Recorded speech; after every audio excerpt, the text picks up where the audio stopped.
So a little background on our company. In 1979, my family lived in Littleton, Colorado. My dad was the operations manager of a group of 5 dealerships. The dealerships were owned by Mr. Stevenson. It was the Stevenson Automotive Group.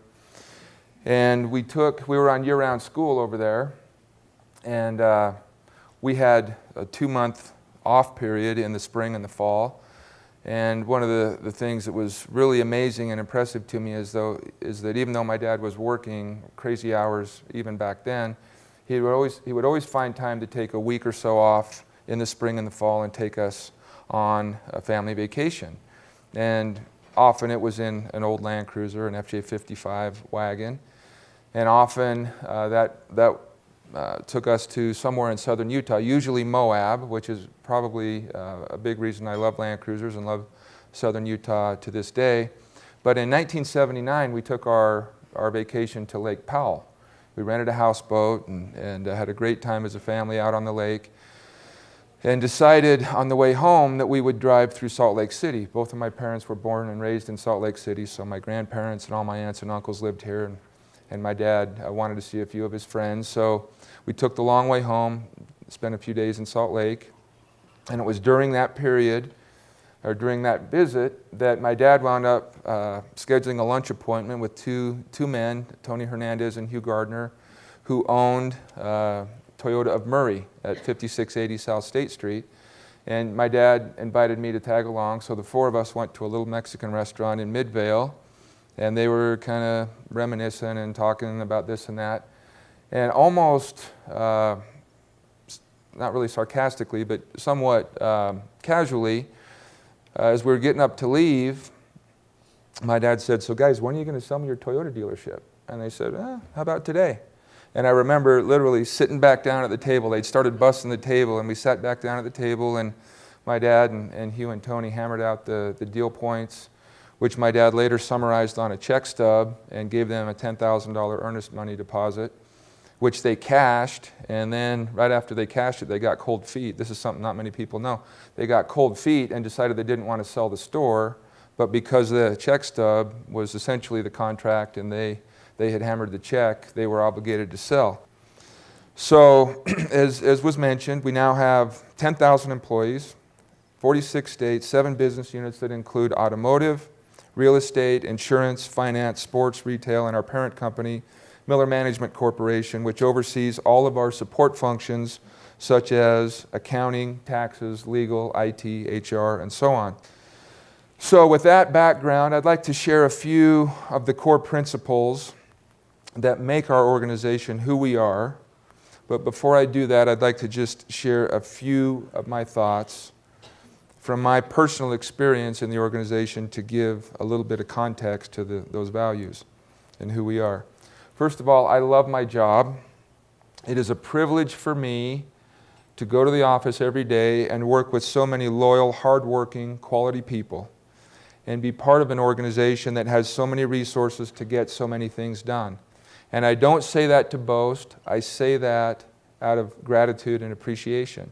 And I've been privileged to see that many, many times in the years that I've been CEO. And what I've come to realize is that organization, the organization that's our family business, is a marvelous resource to do good. And one of the things that I'm learning more and more as I go through my evolution and my learning process as a CEO is that it's our responsibility, or my responsibility, to deploy those assets in ways that they can do the most good for the most people. In other words, to enrich lives. And so the other thing I want for background is I didn't know you were going to say this in the introduction, but as was mentioned, I've been in the family business since I was 13, and I'm thankful to have essentially grown up inside an organization with high standards and timeless values. And although I didn't realize it until much later in life, the exposure I had to our corporate culture, the culture that my dad established in my formative years, was one of the biggest influences on the person I became. I was fortunate to have grown up in a pretty normal and pretty healthy family environment, 2 parents in a suburban neighborhood and so on. And that had an influence on me. But as I look back, I think the corporate culture had perhaps an equal impact on me because of the amount of time that I spent at work. And we can all relate to that, and I'm sure that we all realize that. It's something that's already been discussed, but I'd like to reiterate the importance of us creating a culture that is healthy for our employees, because it will shape who they are. Now I want to talk a little bit about who we are as an organization. To me, everything we do, all of the businesses that we run and all of the profit that we hope to generate, all the market share that we hope to garner, and all of the things that are sort of our report cards in the business world are important. They provide satisfaction when we do our jobs well, perhaps bragging rights if that's important to us. But I would submit that all of those activities of running a business are really only a means to an end. The end being using the resources that come as a result of that work to enrich lives of others. And that is our family mission, very simple, to enrich lives. Our values, we've worked hard to focus on what our values are, and when I stood before our leadership team, our executive leadership team, and their spouses, a group of about 200 folks, in January, I actually rolled out 24 values, which admittedly was probably too many. So as a family, we've worked to distill those down to 4 that we think are essential. And the first is integrity, the importance of doing the right thing. And I have a story to illustrate integrity.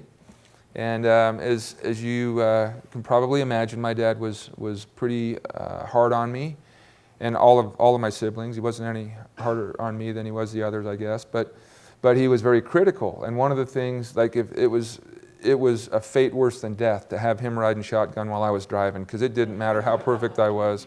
He would critique. And if I didn't come to like a 3-second dead stop at every stop sign and then go, I wasn't doing it right. And I remember one night we were leaving an event, and there was a place where there was a stop sign that I knew my dad, I knew his route, coming home. We were in separate cars, and I knew the route he would take home.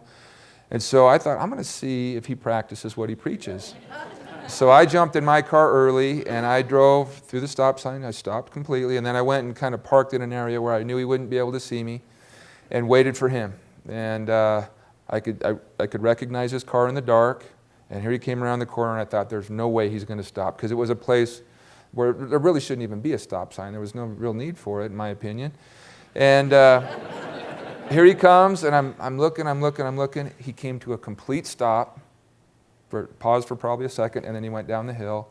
And I thought, man, he does practice what he preaches. So that was the moment that I learned what integrity was. And it's so important that we exemplify what we ask others to do. The second is hard work. Second value is hard work. Give your best every day. It's a matter of personal pride, and it's what your employer is paying you for. And so we're going to ask our employees, as we always have, we're going to continue to ask them to give their best every day. Stewardship. It's important to preserve and grow the resource base. One of the things that I think about every time I'm deer hunting is, as I'm hiking up the hills and down the hills, is a story my dad told me about one of the few times he went deer hunting. And he said, when I was hiking and as a young boy deer hunting, he said, it was always so painful for me to give up ground once we got it. And I would take a longer route around to keep the altitude than to go down, even if it was shorter, just because I didn't want to give up the ground. And that same principle applies to us as stewards of the resources that we've been entrusted with. We've got to preserve the resource base, and if and when possible, we've got to grow the resource base. And the final one, perhaps the most important one, is service. Give of yourself. And I want to just share the last big lesson that's come into focus for me as a result of my global expedition, and it has to do with service. And I hope this doesn't sound wrong, but because I think if you asked anybody, hey, how would you like to be able to go out and drive around the world with essentially no agenda and essentially an unlimited budget. Most people would say, sounds awesome, where do I sign up? But what came, and that was my experience. I'm very fortunate to be in that situation. But what really came into focus towards the end was that freedom and that lack of structure that I was experiencing as I was driving through South and Central America really became a source of anxiety for me. And what I missed was cadence to my life and structure and being around the people I love and having opportunities to give of myself, whether it's true philanthropic service or whether it's trying to serve my employees by providing quality leadership. And so I think those things are important, even though the former, total freedom and a lot of money sounds very enticing, and it certainly has its blessings. I think it actually can become harmful and destructive in the absence of some of those things that keep us grounded. And service is an important aspect of that. The guiding principles of our organization. The first is to protect the legal, financial, and moral well-being of the company. And I talk about that every time I stand in front of a group of our employees. And unfortunately, I occasionally have the opportunity to cite that when I have a chance to discuss a shortcoming with an employee. And that's really it. That's the first line item on every single employee's job description. The second principle happens to be the second principle in our organization, which happens to be the second item on everybody's job description as well, is to be a student, to be a teacher, and to be a leader. I think that no matter how good we are at something, we always have room for improvement. And to me, the great example of that, I'm a Rush fan. I'm a child of the 80s. And Neil Peart is an awesome drummer. He was probably, in my opinion, the greatest that ever lived. And I was blown away to hear that at one point in his career, he actually took time off from touring and recording to go learn a technique that would make him a better drummer, a different technique. And that the humility that demonstrated and the willingness to get better when he'd already accomplished so many great things was an example to me that, again, no matter how good we are, there's always room for improvement. So that should make us a student. And I also think that if we're in a mindset where we're willing to learn, that we're by default exemplifying a measure of humility, which is always a great thing for leaders to, a great trait for leaders to have. And so as we go through life and we gain experience and we gain wisdom, we gain success, we have an obligation to teach those who follow. And as Dave said in his comments earlier, look back on the people that mentored you. I submit that we're all here because we had the opportunity to learn lessons from great people who went before. And whether they knew we were watching them or not, we were watching them. We were learning, hopefully, the way we wanted to conduct ourselves, perhaps occasionally ways we didn't want to conduct ourselves. But we are now in that role. If we're in this room, I'm going to assume that we're in a role where others are going to be watching us, so we need to be teaching, whether it's actively or passively.